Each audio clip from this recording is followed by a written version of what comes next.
Okay, we're doing a Western shoot today. I have the models back to the sun, and I'm going to fill in the shadows with just one little Godox AD100, a little soda can size flash that's twice as powerful as a typical speed light. Now I know they just came out with the V100, but I have no interest in those because I do only off-camera flash, and the AD100 is still smaller than the V100. For me, having the smallest thing possible with the most amount of power in my camera bag is priority. Look how small that flash is. It's tiny. Alright, so this is what it looks like without any flash. And this is what it looks like with a flash. And because she's wearing a hat, the light has to come from below instead of above her eye level, as it normally does. To intensify the light and concentrate it even more into a narrower beam, I have a Click Fresnel magnetically stuck to the front of the flash. Now these are just warm-up test shots. Now some of you might be wondering why I always do flat glamour lighting instead of light off to the side with artsy shadows. Well, if you're shooting 20-year-old models, that's fine. But Kara's in her 50s, and we want to make her look as young as possible. Women in general like the glamour look, no matter what age. Now if it was a craggly old cowboy, yeah, I could use a hard light off to the side with dramatic shadows, but that's not us. So if you want the girls to like you, use glamour lighting.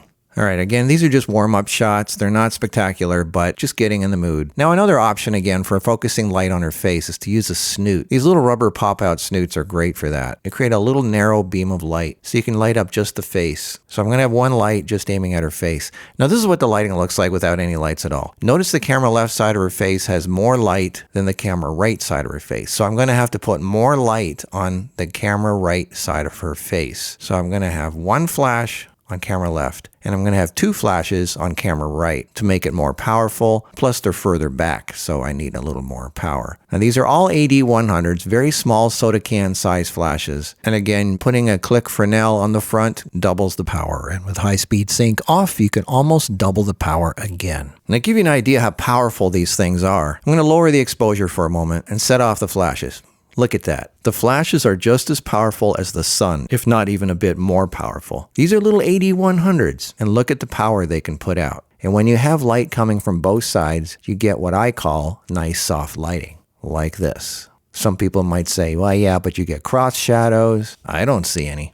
I think it looks great. Great glamour lighting from just a couple of flashes coming from two different directions. If you had one on each side and one in the middle, it would be even softer looking. I don't like to use softboxes because they blow over in the wind, and using hard light is so much easier, it's more portable, and I like the look. I like the crispness and the punchiness that it gives. And when you have hard light coming from two different sides, like here, it's not really hard light anymore. It's a lot more flattering.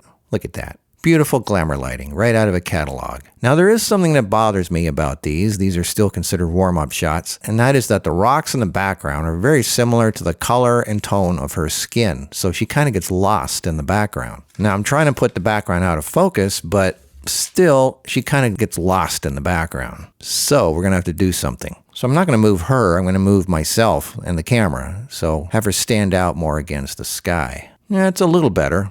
Her head and shoulders does stand out a bit more, but the rest of her is still getting lost. So what can we do? Well, let me think.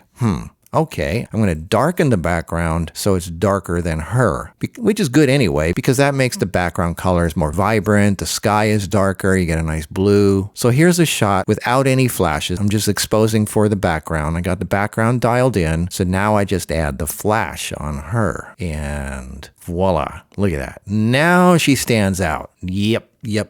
Now we have her standing out from the background. So it's not just a matter of putting the background out of focus. If the colors are similar, you have to do something else. So if you can't put her in a different colored background, then make the background darker and make your subject lighter. Look how great this looks. And notice how young she looks. This does not look like a 54-year-old woman. Lighting is a big part of that. And eating healthy, obviously. We have a health channel, by the way, The Healthy Life. Quick plug for that. If you're healthy, you look better. Okay, back to our photo shoot. I love these.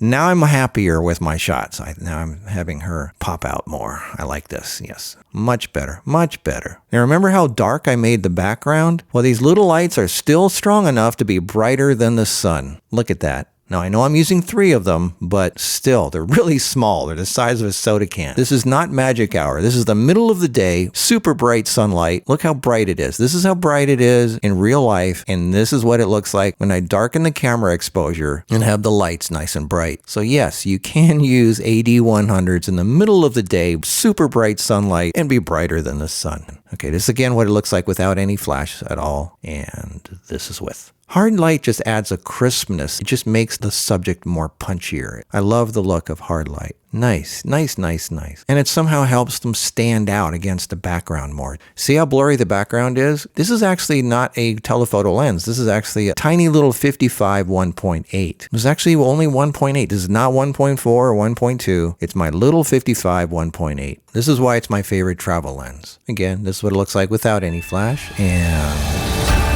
I'm going to end it with my favorite shot. This kind of looks like Sharon Stone in that Western, The Quick and the Dead, doesn't it? I love this look. I'm really happy with this one. So let's end it with this shot. Having fun in the Wild West. I hope you enjoyed it, and we'll see y'all in the next video.